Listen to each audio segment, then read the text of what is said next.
का रिजल्ट सुनाएंगे। इसमें जो भी पहले स्थान पर होगा, दूसरे, तीसरे, चौथे और 5 स्थानों तक का पुरस्कार देना है। बाकी उसके बाद भी 2-3 बच्चों का नाम बता देंगे, क्योंकि अगली बार वो मेहनत करके अपना स्थान ला सकते हैं। तो कनिष्ठ वर्ग का जो टेस्ट हुआ था, जिसमें 7वीं, 8वीं और 9वीं के बच्चे भाग लिए थे, उनमें जो प्रथम स्थान पर है सुमित पाल, जहां भी हो आए अपना पुरस्कार लेके जाए।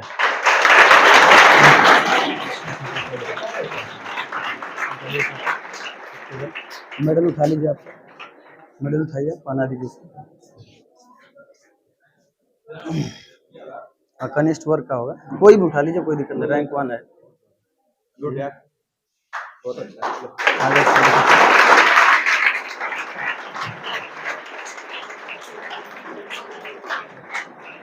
फोटो खिंचा लीजिए, ऐसे ऐसे फोटो खिंचा लीजिए, उधर देख लीजिए आप भी। ठीक है, बाकी जाओ, खुश रहो, खुश रहो, खुश रहो। उसके बाद जो दूसरे स्थान पर कनिष्ठ वर्ग में लड़का है, उसका नाम है संदीप यादव, करंडा से। और सबसे बड़ी बात है कि आपका भाई साहब है।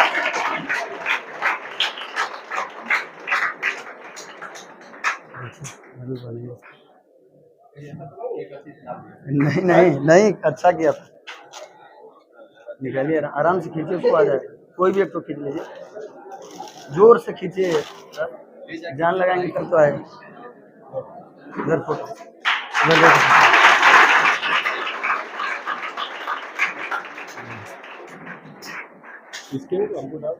नहीं नहीं सर, मेहनत किया था।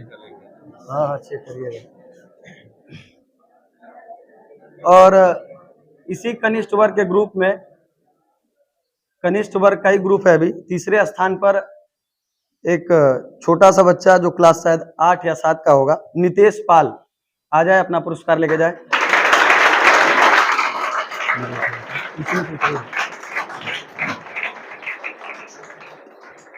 फोटो खिंचवाते रहिए, उधर देख लीजिए। तुम लोग फोटो खींचते रहो किसी मोबाइल से, मोबाइल ले लो सर का, अपना दे दीजिए ना।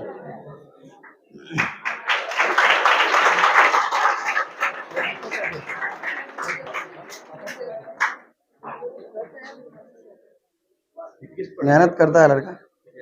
किस क्लास में हो आप? 8 में, बहुत अच्छे, मेहनत करते रहो इसी तरीके से। और मोबाइल से फोटो तो लेते रहो, आप लोग लिए हो तो किस लिए मोबाइल लाते हो? अच्छा काम नहीं करोगे, टीचर्स डे का बस वीडियो बनाते हो लोग। अब नितेश पाल का ये है ना रिजल्ट। अपना रिजल्ट अगर मन करे तो आप लेके जाइएगा, अपने से भी चेक कर सकते हैं, कोई दिक्कत नहीं है। हाँ, और इसी कनिष्ठ वर्ग के ग्रुप में जो चौथे स्थान पर लड़का है, वो उसका नाम है सिद्धांत सिंह, तो संदेपुर, वो आए अपना पुरस्कार लेके जाए। उसमें है मेडल, पहन लो बाबू, थोड़ा सा गैप लेके दूरी हो जाओ थोड़ा सा। हाँ, फोटो खिंचा लो, देख के अच्छे, उधर देख लो लोग, आप लोग।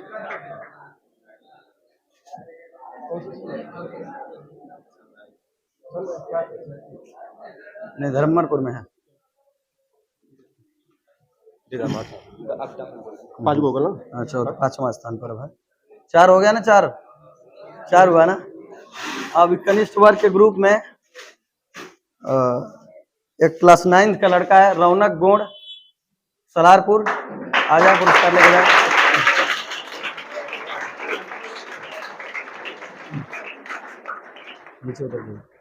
गैप ले लो थोड़ा सा। फोटो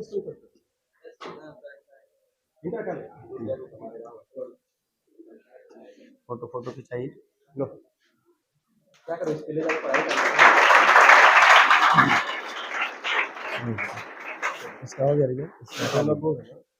बाकी 5 बच्चे समाप्त हो चुके हैं, पुरस्कार तो मिल नहीं सकता उनको, बाकी नाम उनका हम बोल देते हैं। उसी यही सब, ये कनिष्ठ वर्ग है ना। कनिष्ठ वर्ग का ये अंकित यादव था, एक लड़का जो 6ठे स्थान पर था।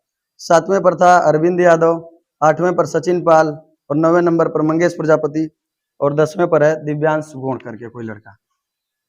इन सभी बच्चों का नाम हमने बता दिया। बाकी अब बात ध्यान से सुनिए, कनिष्ठ वर्ग में जो भी बच्चा पहले से लेके 5वें स्थान तक आया, उसको भी बहुत सारी बधाइयाँ।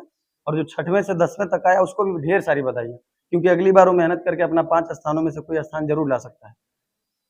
समझ में आया? बाकी जो इसके बाद भी बच्चे हैं वो भी खराब नहीं, वो भी बहुत अच्छे हैं, परंतु मेहनत आप नहीं किए थे थोड़ा सा, तो उसका परिणाम आपको मिला है। आप नहीं पढ़ेंगे, रातों में सो जाएंगे 9 बजते 10 बजते बजते, क्योंकि आप बड़ा कमजोर हैं। आपके घर के लड़के ना, घर के गार्जियन आपको बोलते हैं कि हमारा बच्चा पढ़ेगा तो बीमार हो जाएगा, बहुत गार्जियनों की शिकायत आती है। इन सब चीजों से बचिए, आप 12-1 बजे तक जग के पढ़िए, क्योंकि पढ़ने का मौसम अभी चल रहा है। आप पढ़ेंगे तो भी आपका रिजल्ट होगा, अगली बार भी इसी तरीके से एग्जाम होगा, उसमें भी आपका 1 से 5वें तक के स्थान को पुरस्कार दिया जाएगा। हो सकता है अगली बार इससे भी बेहतर पुरस्कार हो।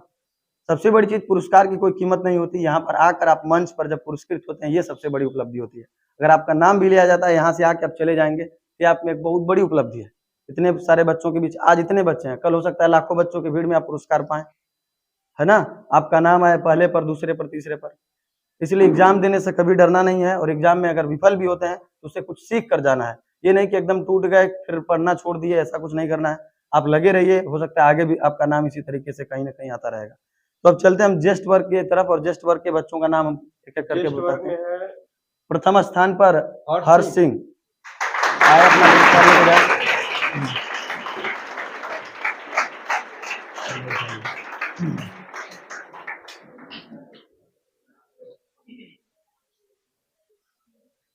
सीधा कर लो मेरा।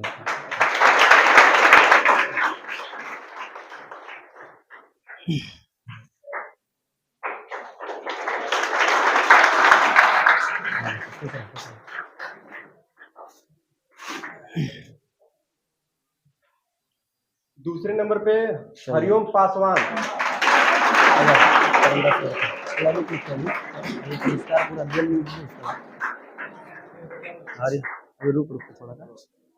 हरिओम पासवान, बहुत अच्छे, करंडा से है ना हरिओम? ऐसे ही पढ़ते रहो बाबू, मेहनत करते रहो, बहुत आगे जाओगे एक दिन। इधर देख लो, फोटो खिंचा लो। जाओ, रुक जाओ 1 मिनट, पुरस्कार लेते जाओ अपना, इधर भी देख लो एक बार।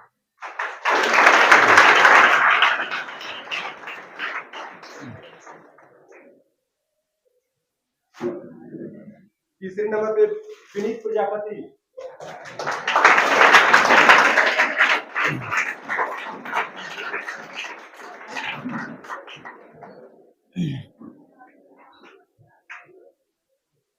तीसरे स्थान पर विनीत प्रजापति, क्लास 11, रामनाथपुर, आए अपना पुरस्कार ले ले। इधर देखो,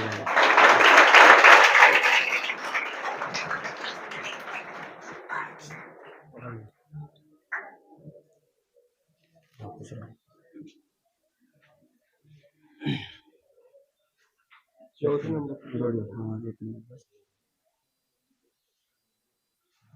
और जो चौथे स्थान पर है वह एक लड़की सौम्या सिंह, हमें गर्व है इस लड़की पर।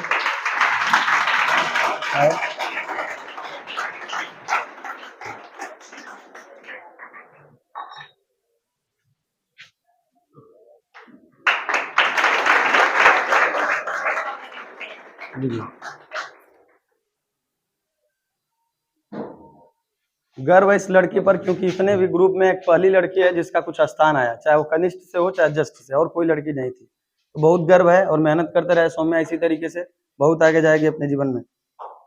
लास्ट है ना? और इस जेस्ट वर्ग का जो लास्ट विद्यार्थी है वो है रोहित कुमार, सोलनपुर, आए अपना पुरस्कार लेके जाए।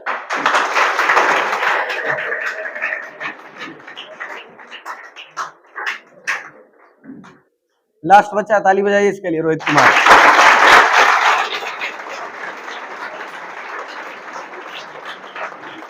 मेडल सीधा कीजिए,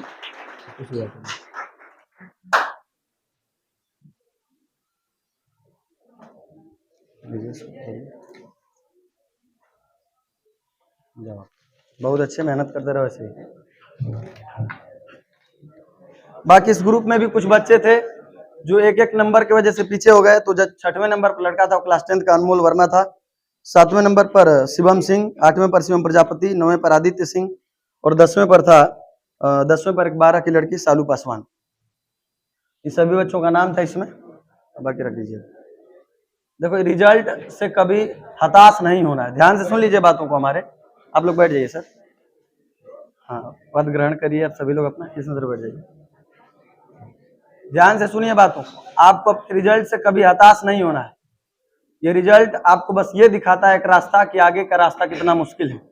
रिजल्ट कभी आपको ये नहीं करता है कि आप इसको देखिए और फिर परेशान हो जाइए, पढ़ाई वढ़ाई छोड़ दीजिए। ये आपको आगे का चुनौती और रास्तों को बताता है कि आपको किस तरीके से आगे बढ़ना है।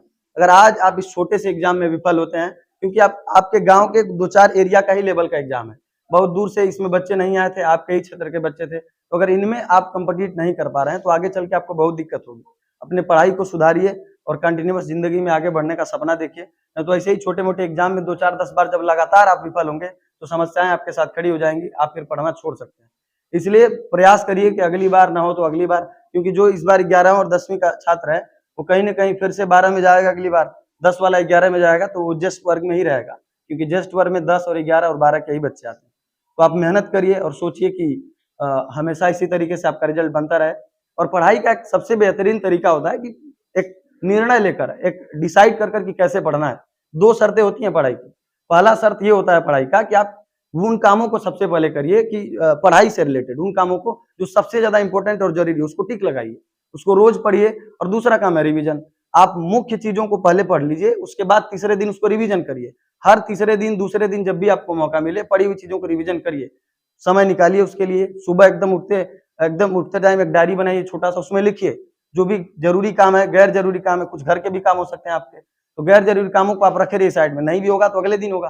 परंतु जो आपका जरूरी काम है, और विद्यार्थी के लिए सबसे बड़ा जरूरी काम उसका शिक्षा होता है। अगर आपका शिक्षा, स्वास्थ्य और आपके पास पैसा नहीं होगा तो आपको कोई पूछने वाला नहीं है इस जमाने में। इसलिए शिक्षा के लिए सबसे पहली शर्त है कि आप जीवन में जब भी स्टूडेंट लाइफ में आप जी रहे हो तो शर्त बनाइए। 2-3 शर्त है शिक्षा का। पहला कि आप जब सुबह उठिए एकदम डायरी में नोट करिए जो भी काम आपका है कि हाँ हमें क्या करना है। गैर जरूरी काम को छोड़ दीजिए, जरूरी कामों को डायरी में नोट करिए। अगर डायरी नहीं तो माइंड तो है आपका ना, विद्यार्थी है, तेज माइंड के हैं, तुरंत बैठा लीजिए कि आज हमको क्या क्या करना है। हो सकता है आपका सब्जेक्ट से रिलेटेड कोई काम हो, टेस्ट का कोई पढ़ाई करना हो, तो उन सब कामों को पहले निपटाइए, फिर घर के कामों को भी करिए। ये नहीं कि घर से बैर कर लीजिए कि हमको घर का काम नहीं करना है, तो भी विद्यार्थी का गुण नहीं होता है। विद्यार्थी का यही गुण है कि सब कुछ देखते हुए, घर परिवार सब कुछ देखते हुए अपना पढ़ाई करते रहे, मगर पढ़ाई को थोड़ा सर्वोपरि रखो, उसको ध्यान दो, ठीक है। और बाकी असफल छात्र एकदम चिंता ना करें, जो 6वां 7वां या किसी भी स्थान पर हो, आप उन सफल छात्रों से बोल दीजिए कि हर शांति के बाद एक बड़ा सा शोर आता है, तुम्हारा वक्त आया था, हमारा अगली बार दौर आएगा। समझ में आया? ऐसे बोल दीजिए। बस। तो आप असफल छात्रों को बता रहे हैं कि आप चिंता मत करिए। हमने भी जीवन में एक बार एग्जाम दिया था नेवी का। पहली बार जब गए तो पास हुए थे, दूसरी बार फेल हो गए। ऐसा थोड़े कि फिर परेशान होगा, क्योंकि पहली बार जो पास हुए थे वो मोटिवेशन था हमारे लिए। तो फिर जितनी बार दिए हर बार रिजल्ट हुआ हमारा, मगर दूसरी बार फेल हुए थे, वो भी 2-2 विषयों में, फिजिक्स और मैथ दोनों में फेल हो गए। तो उसके बाद आगे के जितने भी एग्जाम थे सबको हमने पास किया। और आज भी ऐसा ही है, देखो एसएससी जीडी का सबको पता होगा, 2-2 बार निकला, पुलिस का एग्जाम निकला, फिर भी अब उस क्षेत्र से हट चुके हैं, क्योंकि फोर्स लाइन को हमने डिसाइड नहीं किया। हमारा उद्देश्य है कुछ बड़ा करना, तो कुछ बड़े के लिए भी तैयारी कर रहे हैं। तो आप भी इन सब चीजों से इग्नोर करिए और पढ़ते रहिए। और जीवन में निरंतर चलना चाहिए, कभी भी रुकना नहीं चाहिए। विद्यार्थी का सबसे बड़ा गुण यही है कि निरंतर चलो। कुछ लोग होते हैं कि अभी कोई मौसम आ गया, लगन वाला, बारात शादी का मौसम, तो छोड़ देते हैं पढ़ाई, चल जाएंगे मौसिया और घूमने, फुफुआ और घूमे, कई जगह उन सबका रिश्तेदारी घूमना है।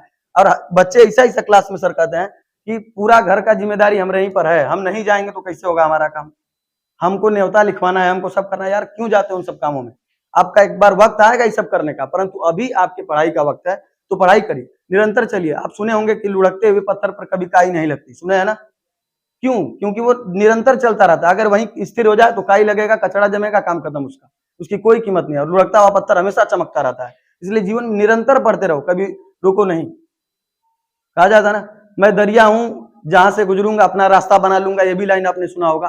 तो उस दरिया हूं, हुनर जानता हूं, जहां से जाऊंगा रास्ता बनाऊंगा, उस तरीके से आप पढ़ाई कीजिए। आपके अंदर एक हुनर है, आप कर सकते हैं। आप विद्यार्थी अभी कम उम्र के हैं, आपकी सोच बहुत तगड़ी होती है। इस उम्र के बच्चों की आईक्यू लेवल भी ज्यादा होती है, हम लोगों से ज्यादा आपका आईक्यू लेवल, हम लोगों की सोचने की क्षमता ज्यादा होगी, परंतु आपको याद करने की क्षमता ज्यादा होगी। तो उस याद करने की जो क्षमता मिली है, उस क्षमता को अपना लगाओ पढ़ाई में। अन्य कई जगह आप दिमाग लगाते हैं तो आपका व्यर्थ है, क्योंकि मोबाइल का टेम्पर ग्लास आपको पता होगा कितने दिन का होता है, 1, 2, 4, 5 महीने बाद उसको निकाल कर फेंकना पड़ता है ना।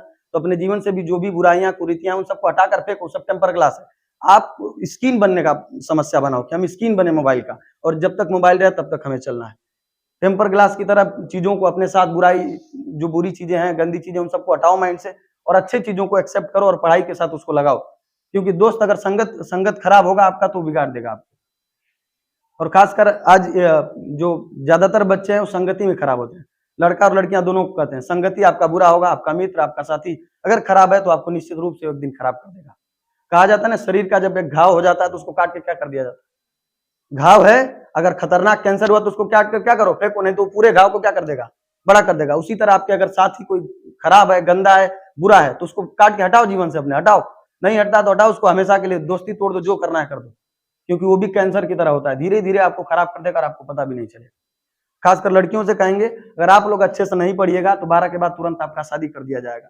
इसलिए पढ़िए, ऐसा रिजल्ट देते रहिए कि गार्जियन आप पर विश्वास करे और आपको आगे पढ़ाने के लिए फोकस करे। इलाहाबाद, लखनऊ, दिल्ली, जहां तक आपको भेजना पड़े आपके गार्जियन भेजें, अन्यथा नहीं पढ़ेंगे तो आपका शादी विवाह करके अपने अपने घर आपको भेज दिया जाएगा। इसलिए निरंतर पढ़ाई करते रहिए, इन चीजों से बचिए जो बुराई चीजें हैं, और पढ़ाई पर पूरा फोकस कीजिए। बाकी हम अपनी वाणी को विराम देते हैं। धन्यवाद। कहीं भी बैठ के चलाने में कोई नहीं बोलेगा, लेकिन अब जैसे चलाओगे घर में बैठ के ना, कोई आएगा भाई करे मोबाइल चला तुरंत बोल देगा उसी टाइम। ठीक है, ऐसा नहीं करना, पढ़ाई करो। और सबसे बड़ी बात आज के डेट में पैसा है। अगर आपके पास पैसा है, सारे लोग अपने पैसे से आप दुनिया की हर एक चीज खरीद सकते हो। पैसा सब कुछ नहीं है, बट बहुत कुछ है वो।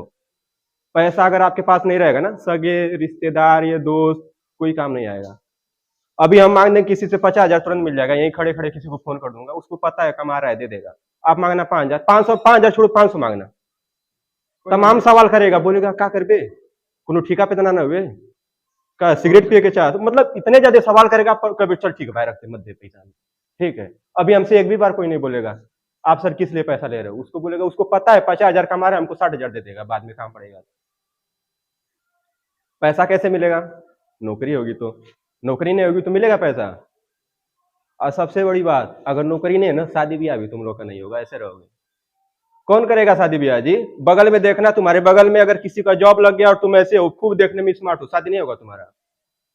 कोई पूछने वाला नहीं। कौन पूछेगा सर? उसको मिलेगा 9 लाख, इनको 90,000 देने में 4 जगह पूछेगा, 90,000 दे दे, देखा ठगातना नहीं, इसे बोलेगा। सही बात है, ऐसा ही है। नौकरी नहीं मिलेगा। और हम ये बोलते हैं ना, जैसे क्या है कि अरे सरकार जैसे अभी चल रही है भाजपा की, फिर सपा की, बोलेंगे भर्ती ना हो पाए हमारी सरकार में, ये हमारी और आपकी गलत फहमी है। क्यों नहीं, वार्ड नहीं निकल रहा है, भर्ती हो रहे हैं, जिसमें ज्यादा जो हमसे आज बेहतर कर रहे हैं हो रहे हैं भर्ती। हमारे एक जीजा थे, उसमें हुए थे, नेपाल में हुए थे, गाजीपुर में उनका ड्यूटी था। नेपाल का नौकरी करते हुए उन्होंने फिर क्वालिफाई किया बिहार से सर, और उसके बीडीओ के पद पे हुए पटना में, अभी उनका ट्रेनिंग चल रहा है। हमारा आपका क्या है, हम पुलिस में हो गए, मतलब हम समझते बहुत बड़ा तोप हासिल कर लिया, बस जिसको फायर कर देंगे गया। ऐसा कुछ नहीं है, छोटी छोटी उपलब्धियों को बनाओ और एक निरंतर मतलब बढ़ते जो। वैसे तो देखो, हमें तो कुछ करना नहीं है, हम तो बढ़ नहीं पाएंगे भाई, क्योंकि हमारी जो क्षमता है बहुत कम है। हम नौकरी करके और आगे इससे ज्यादा नहीं बढ़ते, क्योंकि क्षमता तो नहीं कितने सारे बच्चों के बीच में आप आ गए, बहुत बड़ी उपलब्धि नहीं, ये तो मैं आया और वैसे हमारे कोचिंग भी जी चलता है, निःशुल्क 1 से लेकर 5 तक। हमारे गांव में हम भी जाते हैं, शाम को 1 घंटे पढ़ाते हैं छोटे छोटे बच्चों, मजा आता है। उनके साथ घूमोगे ना, किसने कहा चल से मेदिनीपुर, साला डिस्टर्ब, पॉकेट भी खर्च, टेंशन मेंटली, गाड़ी का तेल भी बहुत। बच्चों के साथ रहोगे कोई दिक्कत नहीं। पढ़ाई बहुत जरूरी है भाई, पढ़ाई नहीं करोगे पैसा नहीं रहेगा, घर में कदर 1 पैसे की नहीं है, टाइम से कोई खाना भी नहीं देगा तुमको। सारे तो ऐसे बोलते हो घर में जाएंगे तो अच्छे से खाना मिलता है, किसको मिलता है पता है, अपन ही निकाल खाए पड़ रहा, ऐसा कंडीशन आ जाएगा, ठीक है। और सबसे 12 पास करने के बाद ये जो 2-3 साल मतलब टाइम है ना, उसी में जो करना है कर लोगे, उसके बाद तो फिर कोई युवा नेता निकलेगा, कोई कुछ, कोई मार्केटिंग में जाएगा। आप नौकरी के लिए फिर अप्लाई नहीं कर पाओगे। देखना, जब आप नौकरी पाओगे, जहां तक हमारा अनुभव है, जब आप नौकरी पाओगे, आपका मान लो आपके बगल वाले से बहुत खास बन रहा है, जिस दिन नौकरी पाके आ गए उस दिन से वो आपकी कमियां ढूंढने शुरू कर देगा। मतलब आ गए, किसी कारणवश आपने उससे मिला नहीं, चला गया कहीं, या किसी दूसरे को गाड़ी पे बैठा के लेके चला गया, वो पता है क्या बोलेगा, बोलेगा तू बदल गई ले। पहला वो आके ये रहेगा, तू बदल गई ले, और अब का तू समय भुला गई ले, हमारे संगे जा तले ये हो। बहुत ज्यादा जलन। हमारे साथ एक लड़का था सर, गांव का ही, उसको उसने पता है हमारा जब नौकरी लगा ना, एक साथ हम लोग सब काम करते थे, जाते थे घूमने फिरने, कहीं भी जाएंगे उसको साथ लेके जाएंगे। लेकिन जब हमारा जॉब लगा ना तो 4 दिन हमसे मिलने ही नहीं आया, जो कि हर टाइम शाम को फोन करेगा, चल चलिए घूमने, ऐसे करके 4 दिन। मैं गया उसके घर, उससे बोला क्या तेरे को क्या दिक्कत है, 4 दिन से तू फोन सो नहीं कर रहा, आ नहीं रहा है।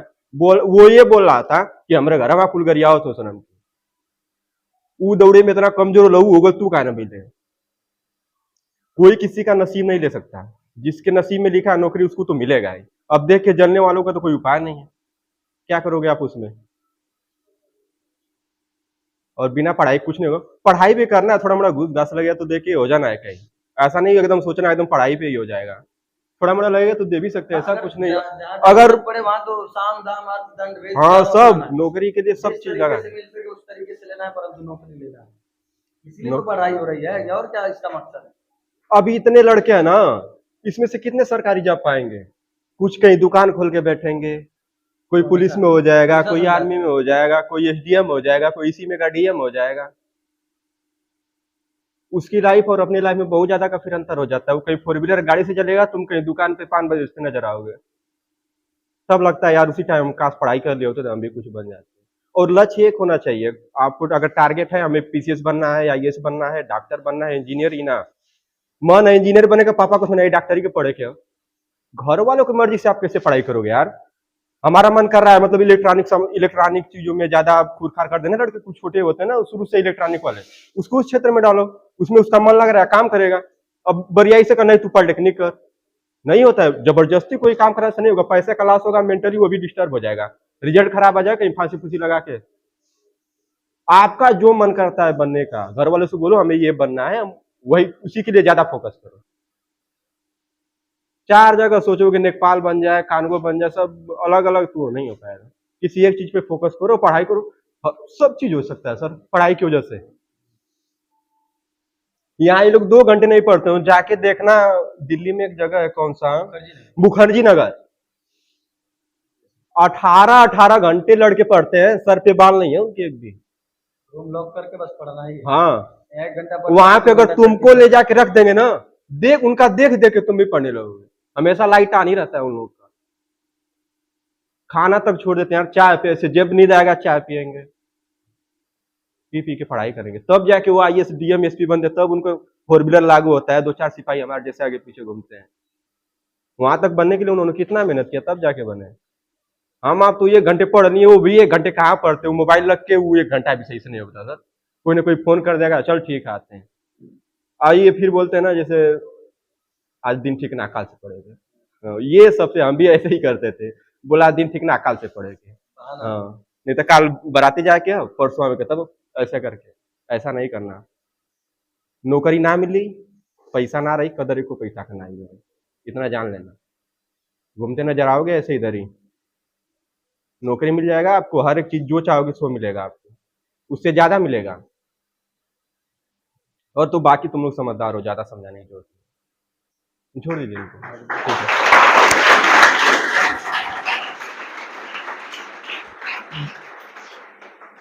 ध्यान से सुनिए, एक बात तो भूल गए, उसके लिए हम क्षमा चाहेंगे सर, कि अगर हमारे अनुभव से, अगर इस पूरे करंडा क्षेत्र में अगर कोई कम उम्र का अगर समाज सेवी कोई है, जो समाज सेवा करने वाले हैं, तो हमारे गोलू भाई हैं, इनसे बड़ा कोई नहीं हो सकता। ताली बजाओ इनके लिए।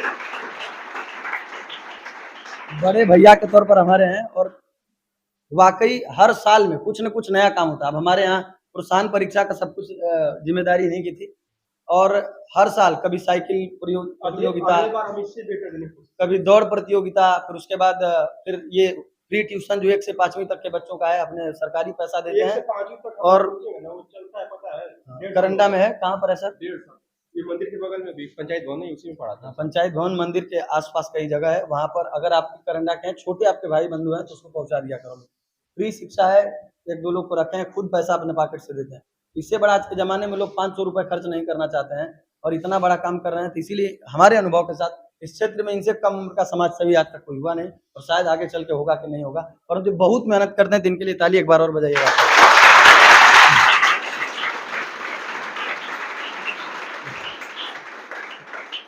बस लास्ट बात यही कहेंगे कि आपसे हाथ जोड़ के विनती है, गुरु की तरफ से, एक बड़े भाई की तरफ से, कि मेहनत करिए। मेहनत नहीं करेंगे तो कुछ नहीं मिलेगा। सर ने समझाया वही बात कि अगर आप मेहनत नहीं करोगे तो आप कूड़े के भाव में हो, समझ लो, उसका कोई मतलब नहीं निकलेगा। मेहनत करिए। जो 18 घंटा दिल्ली में पढ़ रहा है, आप केवल अगर 4 घंटा रेगुलर घर पर पढ़ेंगे तो आपका रिजल्ट 90% से ऊपर हो जाएगा। 4 घंटा, उसका चौथा हिस्सा से भी कम है, परंतु वो भी नहीं हो पाता। यही नहीं होता है तो जाकर उसी कंपनी में या काम करोगे तुम 12 घंटा, या कहीं जब बाहर IAS की तैयारी करोगे तो 18 घंटा पढ़ना पड़ता है। सोचो, आज जो छोटी सी मेहनत तुम नहीं करते हो, और बाद में जब इसका परिणाम जब आपको खराब हो जाएगा, तो 12वीं पास करके किसी कंपनी में सिक्योरिटी गार्ड में रात को 12 घंटा इसे जगोगे, किसी ATM के पास जगोगे, किसी कंपनी में बोरा सिलते हुए दिखोगे, किसी कंपनी में धागा बनाते हुए दिखोगे, ट्रक चलाओगे रात में, यही सब काम है। और उस समय 12 घंटे आपसे मेहनत हो जाएगी। क्यों? क्योंकि उस मेहनत करने के पीछे तुम्हारे बच्चे, तुम्हारा परिवार, तुम्हारे पत्नी, माता पिता सब होंगे, इसलिए मेहनत हो जाता है। आज वही चीज सोच लो कि अगर 2-4 घंटा अगर हम रेगुलर पढ़ लें तो आने वाला फ्यूचर इतना बेहतर हो जाएगा कि वो सब काम करना नहीं पड़ेगा। केवल सिग्नेचर करोगे और पैसा आएगा, घर पर सोओगे पैसा आएगा। वैसा बनने की कोशिश करो। इसलिए उन सब चीजों को, या कोई भी आपके गांव का यार काम करता हो बाहर, तो उससे पूछो तो सही कैसे पैसा आता है, वो बताएगा। 12, 13, 15 हजार मिलता है, वो भी मुंबई है तो बचेगा नहीं सर, नहीं बचता है। अभी बीमारी आ गई खूब खतरनाक, घर पर तो 1-2 लाख तो इससे खत्म हो जाएगा। तो अपने जीवन में कुछ कर नहीं पाता ना, बस खा लेता है बस किसी तरीके से। भी सरकारी राशन मिल रहा है तो खा पाता है, अन्यथा वो भी नहीं हो पाता उसको, क्योंकि दौर है महंगाई का, बहुत हर चीजें महंगी हो रही है। आज से 10 साल पहले जो चप्पल आपको 30 रुपए का मिलता था, वो आज 100-150 रुपए का मिल रहा है। तो महंगाई दिनों दिन बढ़ रही है, और पढ़ाई तुम लोगों का जीरो है, और स्तर भी घटा है पढ़ने का। ये अपना अनुभव है कि 2016 से पहले का जो जमाना था, वक्त था, उस वक्त बच्चे पढ़ते थे क्योंकि मोबाइल नहीं था, पढ़ना था। और आज का जमाना ये आ गया है 2022 का, और आने वाला समय कि हर घर में मोबाइल हो भी 2-2, 3-3 तो है। 10 में लड़का क्या मोबाइल चाहिए हमको, दे दीजिए, लो भैया। मम्मी का मोबाइल अलग, पापा का अलग, बहन का अलग, भाई का अलग, 3-3, 4-4 मोबाइल है, सब उंगली घिस रहे हैं रात भर। कोई रील्स देख रहा है, कोई कुछ देख रहा है। उसका सही यूज करो, बढ़िया उसका प्रयोग करो, पढ़ाई में लगाओ उसको, नहीं तो फिर आगे वक्त तुम्हारा खराब हो जाएगा। ठीक है, इसी तरीके से आपको सब कुछ बता दिया गया। अगली बार के लिए तैयार कीजिए, बाकी आप लोग चले जाइए। जय हिंद। आराम से एक-एक करके पीछे से पहले निकल जाओ, सभी लोग आप बैठे रहो, पीछे से निकल, पीछे के बच्चे निकल जाएंगे आराम से। पीछे वाले सभी बच्चे, तुम लोग बैठे रहो बाबू, आगे कोई नहीं उठेगा, पीछे के सभी बच्चे निकल जाए। आदित्य